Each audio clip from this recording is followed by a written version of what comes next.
নমস্কার বন্ধুরা। ধাপ্পাবাজ দেখেছি, কিন্তু রাঘব চাড্ডার মতো ধাপ্পাবাজ এই প্রথম দেখলাম। জানি না রাঘব চাড্ডার কি এত পরিশান ছিল যে তাকে গুন্ডাদের দল, যে নিজে একদিন বিজেপিকে গুন্ডাদের দল বলে আখ্যায়িত করেছিল, সেই গুন্ডাদের দলে এসে হাজির হলো দলবল সহ।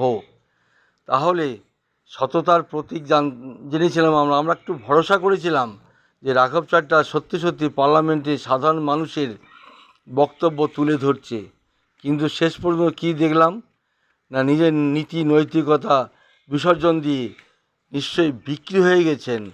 অনেক প্রচুর অর্থ উনি পেয়েছেন সম্ভবত, না হলে এই গুন্ডাদের দলে কি গুন্ডামি করতে আসলেন? প্রশ্ন রইল। নমস্কার।